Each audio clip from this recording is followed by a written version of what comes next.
Morning friend. आज है 12 सितंबर 2021 और आज हम एग्ज़ाम पॉइंट ऑफ व्यू से बहुत ही इम्पोर्टेंट कुछ करंट अफेयर्स की स्टडी करेंगे। तो पहला क्वेश्चन है, हाल ही में किस राज्य के मुख्यमंत्री ने अपने पद से इस्तीफा दिया है? तो इसका आंसर है विजय रूपाणी। ये जो हैं गुजरात के मुख्यमंत्री थे। इन्होंने अपना इस्तीफा जो है गुजरात के राज्यपाल आचार्य देवव्रत को सौंप दिया। और गुजरात के जो चीफ जस्टिस हैं वो आर.एम. छाया हैं। ये जो हैं एक्टिंग चीफ जस्टिस हैं, मतलब एक तरह से कार्यवाहक जो हैं चीफ जस्टिस हैं। हमारा दूसरा क्वेश्चन है कि विश्व प्राथमिक चिकित्सा दिवस किस दिन मनाया जाता है? तो इसका हमारा जो सही आंसर है वो है 11 सितंबर। अब जो है इसकी थीम के बारे में हम जानेंगे और कुछ अन्य महत्वपूर्ण दिवस का हम डिस्कस करेंगे। तो हमारा विश्व प्राथमिक चिकित्सा दिवस की जो थीम है वो है प्राथमिक चिकित्सा और सड़क सुरक्षा। अब इसका थीम याद रखिएगा क्योंकि एग्ज़ाम्स में कई बार पूछा जाता है। और जो महत्वपूर्ण दिवस इन दिनों में थे, तो 9 सितंबर को हिमालय दिवस मनाया जाता है और इसकी थीम थी हिमालय का योगदान और हमारी जिम्मेदारियां। 10 सितंबर को विश्व आत्महत्या रोकथाम दिवस मनाया गया और इसकी जो थीम थी वो है कृति के माध्यम से आशा पैदा करना। तो जो है सितंबर माह के जो और भी महत्वपूर्ण क्वेश्चन है उसको भी आप देख लीजिएगा और इनको भी आप याद कर लीजिएगा। अब हमारा तीसरा क्वेश्चन है कि तमिलनाडु के नए राज्यपाल कौन बने? तो इसमें से जो हमारा आंसर है वो है आर.एन. रवि। और जो हैं तमिलनाडु के राज्यपाल के साथ कई अन्य राज्यों के नए राज्यपाल भी बने हैं, तो इनके बारे में हम जान लेते हैं। अभी उत्तराखंड के नए राज्यपाल गुरमीत सिंह हुए हैं। बेबी रानी मौर्य ने इस्तीफा दिया था। और पंजाब के जो नए राज्यपाल बने हैं वो बनवारी लाल पुरोहित बने हैं। तमिलनाडु के मुख्यमंत्री जो हैं वो M.K. स्टैलिन हैं और जो मुख्य न्यायाधीश हैं वो हैं संजीव बनर्जी।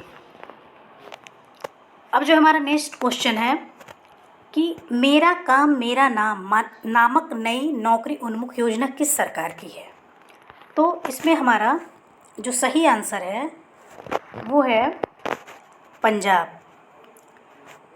अभी पंजाब सरकार ने इस योजना के अंतर्गत कौशल प्रशिक्षण कार्यक्रम में भाग लेने वाले लाभार्थियों को सरकार जो है 12 महीने हर महीने जो है 2500 रुपया रोजगार भत्ता देगी, जो इस कौशल प्रशिक्षण कार्यक्रम के अंतर्गत भाग लेंगे। अब जो है पंजाब के बारे में हम जानते हैं कि इनके जो मुख्यमंत्री हैं वो अमरिंदर सिंह हैं और पंजाब के राज्यपाल जो हैं वो बनवारी लाल पुरोहित हैं। तो आप जो है विभिन्न राज्यों के मुख्यमंत्री, राज्यपाल, मुख्य न्यायाधीश, इन चीज़ों फैक्ट को भी बराबर आप याद रखिए, जो आपके एग्ज़ाम पॉइंट ऑफ व्यू से भी इम्पॉर्टेंट है। हमारा नेक्स्ट क्वेश्चन है कि हाल ही में किस राज्य सरकार ने मेडिसिन फ्रॉम द स्काई योजना शुरू की है? जैसा कि आपने क्वेश्चन में देख रहे हैं, मेडिसिन फ्रॉम द स्काई मतलब कि आकाश से दवा। इसका जो योजना है ये पायलट प्रोजेक्ट के तौर पर तेलंगाना सरकार ने शुरू किया है। इसका जो उद्देश्य है वो ये है कि जो दूर दराज के जो इलाके हैं जिनमें जो है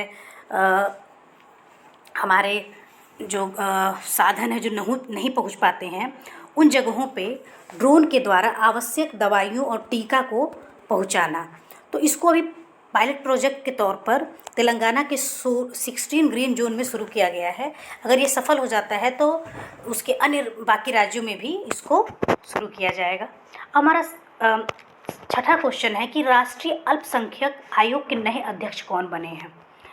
तो इसमें जो हमारा सही आंसर है वो है सरदार इकबाल सिंह लालपुरा।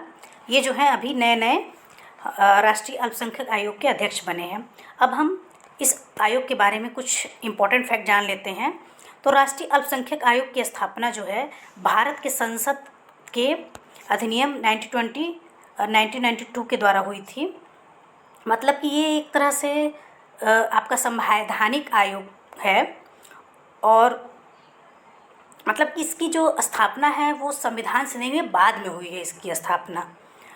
और इस आयोग का क्यों बनाया गया, जो कुछ धार्मिक अल्पसंख्यक हैं जैसे मुस्लिम, सिख, ईसाई, बौद्ध और पारसी, इन समुदायों के हितों के लिए इसको बनाया गया है। अब जो है हमारा नेक्स्ट क्वेश्चन है कि भारत में पहले कार्यात्मक स्मार्ट टावर का उद्घाटन कहाँ किया गया।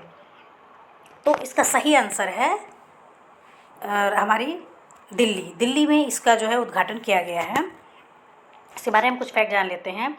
केंद्रीय पर्यावरण, वन और जलवायु मंत्री भूपेंद्र यादव ने दिल्ली आनंद विहार में भारत के पहले कार्यात्मक स्मार्ट टावर का उद्घाटन किया है। और इसका मुख्य उद्देश्य क्या है कि वायु को फिल्टर के माध्यम से वायु प्रदूषण को कम करना है, क्योंकि आपको पता है कि दिल्ली में जो है बहुत ज़्यादा वायु प्रदूषण होता है।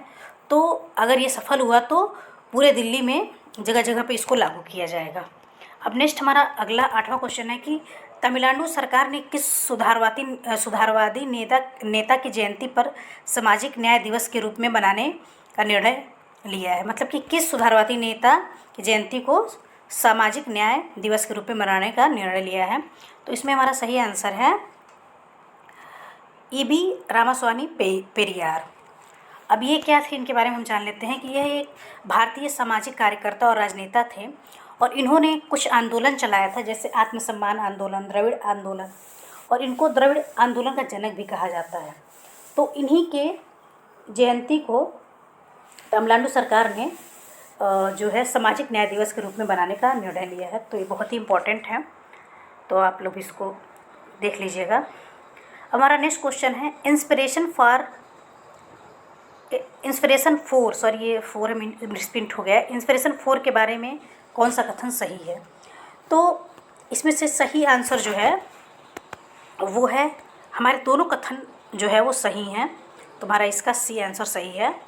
और जो इंस्पिरेशन 4 है ये क्या है, यह एक स्पेस एक्स, आपको पता है एलन मस्क की कंपनी है स्पेस एक्स का पहला सर्व नागरिक स्पेस फ्लाइट है और इसे स्पेस एक्स द्वारा 15 सितंबर को लॉन्च किया जाएगा। तो ये बहुत ही इंपॉर्टेंट है क्योंकि पहली बार ऐसा हो रहा है कि कोई जो गैर सरकारी जो कंपनी है वो हमारे किसी भी नागरिक को जो है स्पेस का इसमें क्या है वो सफ़र कराएगी और वहाँ पे जो है स्पेस में कुछ दिन बिता करके तब वो वापस से लौटेंगे। तो ये बहुत ही एक अच्छा पहल है स्पेस एक्स के द्वारा, जो अमेरिका की ही एक स्पेस कंपनी है, लेकिन ये जो है प्राइवेट है, एलन मस्क की कंपनी है। अब जो है 10वां हमारा और अंतिम क्वेश्चन है कि निम्नलिखित में से किस शहर को हाल ही में अपना पराग कैलेंडर मिला। तो इसका जो है हमारा सही आंसर है वो चंडीगढ़। अब इसके बारे में हम थोड़ा जान लेते हैं क्या होता है। तो पराग कैलेंडर का उपयोग वायु परागण को ट्रैकिंग करने के लिए किया जाता है ताकि एलर्जी को रोका जा सके। मतलब इसके द्वारा जो वायु परागण है उसको ट्रैक किया जा सकता है। और इसका विकास जो है PGI, AER और पंजाब विश्वविद्यालय के शोधकर्ताओं ने मिलकर किया है। दोनों मिलकर इसका विकास किया और इसको चंडीगढ़ को सौंप दिया। अब जो हमारा नेक्स्ट जो है वो है क्विज़। आप इस क्विज़ के बारे में मैं क्वेश्चन बोलती हूँ, आप इस क्विज़ का जो जवाब है हमारे आप कमेंट्स बॉक्स में दीजिएगा। पहला हमारा क्विज़ है कि टोक्यो ओलंपिक 2020 का कौन सा संस्करण आयोजित हुआ था, मतलब ये जो संस्करण हुआ वो कौन सा था। और दूसरा हमारा क्वेश्चन है कि पहला ओलंपिक खेल कहाँ आयोजित हुआ था। तो ये दोनों जो है क्वेश्चन बहुत ही इंपॉर्टेंट है और एग्ज़ाम में पूछा गया है। तो आप इसका जो आंसर है हमें कमेंट बॉक्स में दीजिएगा। और thank you for watching my video and please like and subscribe and support my video. Thank you.